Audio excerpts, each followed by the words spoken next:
So let's get started with part one.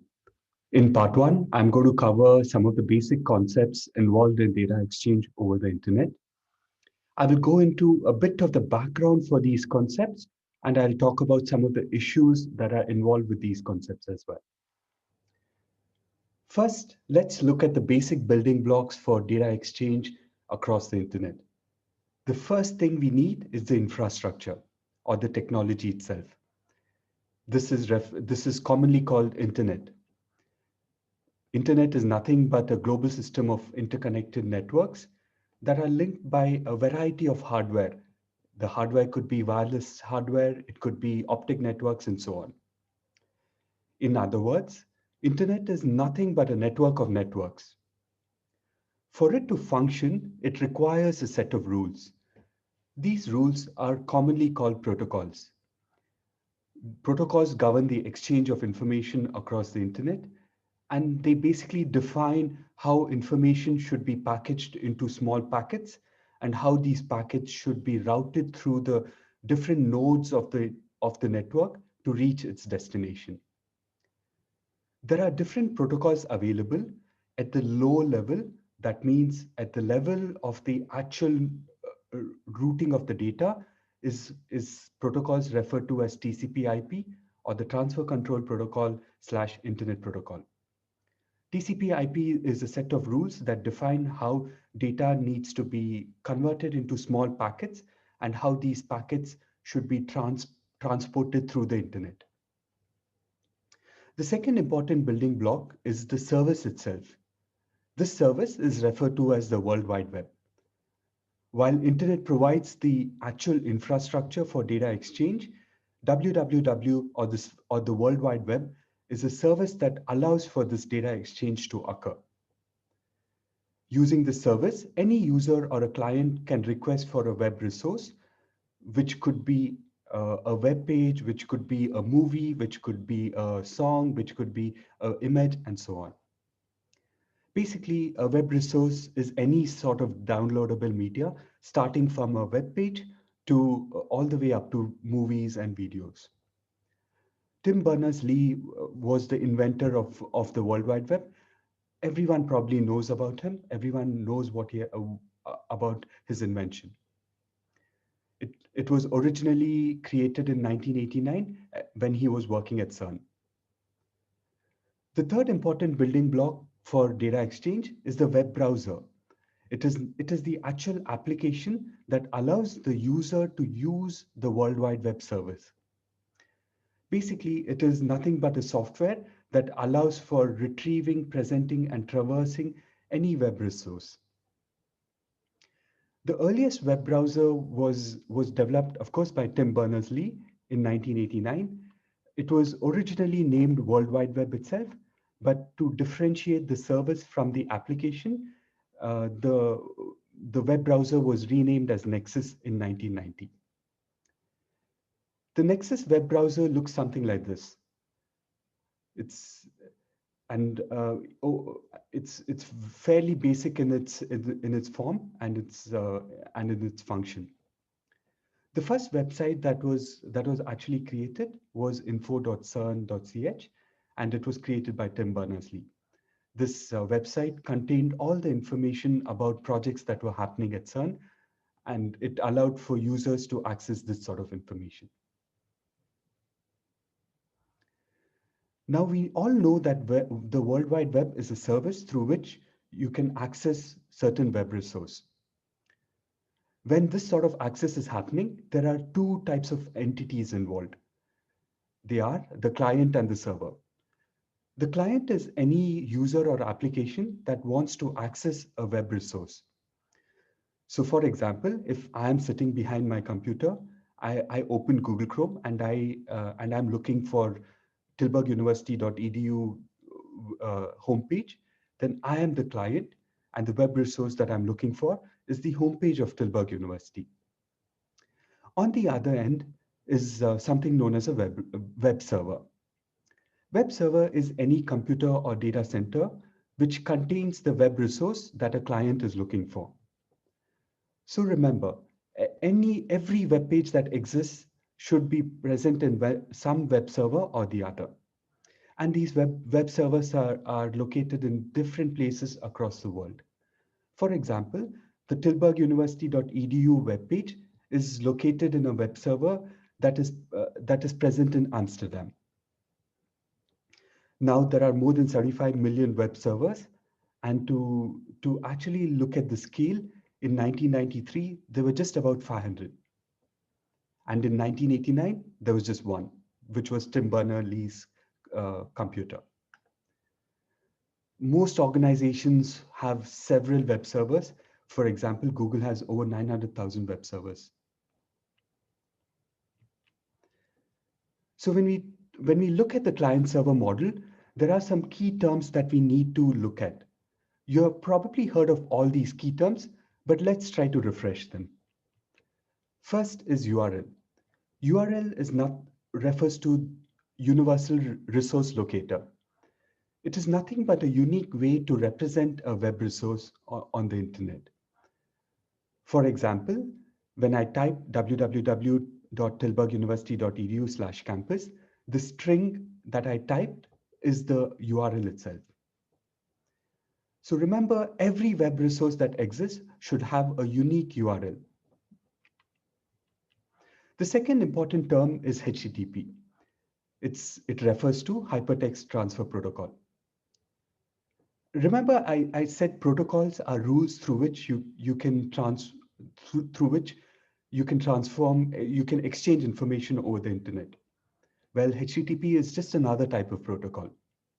While TCP/IP is at the lower levels of the internet, governing the movement of data across the network, HTTP is at a higher level, at the application level, defining how data should be entered and should be output to the user.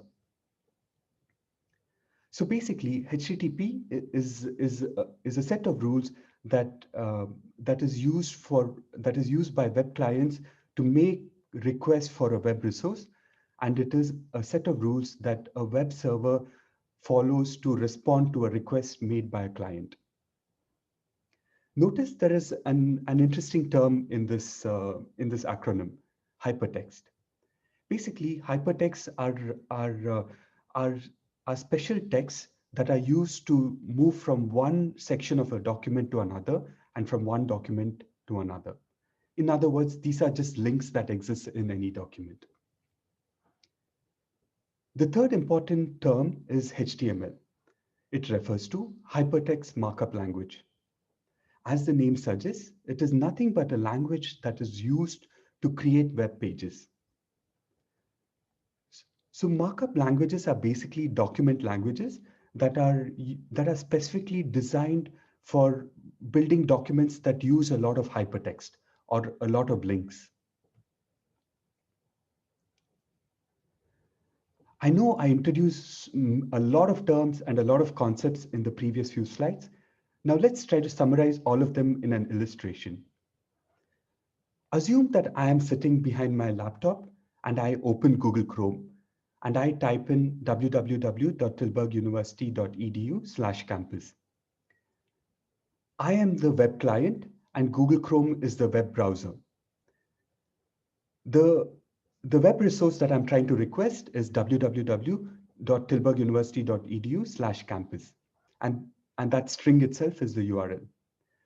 So what Google Chrome does is it takes this URL and it packages it and creates a HTTP request out of it. It then sends the request out into the internet. This request somehow finds its way to the Tilburg University server located in Amsterdam, and the web server over there receives that request and it decodes the request and understands that I'm looking for the web resource tilburguniversity.edu/campus, and this web server locates that information from its data center. So the data that makes up this web resource or the web page is comprised of HTML. It could also be comprised of other elements like CSS, JavaScript, images, and so on. The web resource takes all this information, packages it into a response packet and, and returns the response back to my laptop. Google Chrome receives the response, it decodes that response, and it finds all this HTML, CSS, JavaScript, and all this other information that exists, and it creates that beautiful web page that I see in Google Chrome. So here, let us refresh what Google Chrome or the web browser did. It's kind of important for us to refresh this, because when we try to get data from the web, we have to mimic what a web browser does using Python, of course. First, the web browser is able to create a HTTP request packet using the URL information that a user types. Second, it waits for the server to respond to the HTTP request, and it receives that response.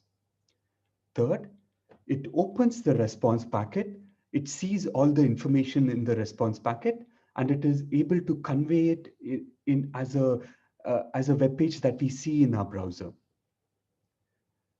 So when it receives this response packet, the web browser receives actually three important elements. The first is the status of the message. Basically, the status of the message defines if the HTTP request was satisfactorily responded to by the server.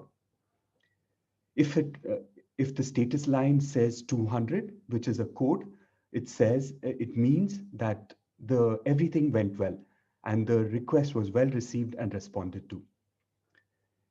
If the response was not well received, there are certain error codes that get that are created, which Google Chrome can interpret and figure out that there was a mistake. The most common error code that everyone has probably seen is the 404 error code.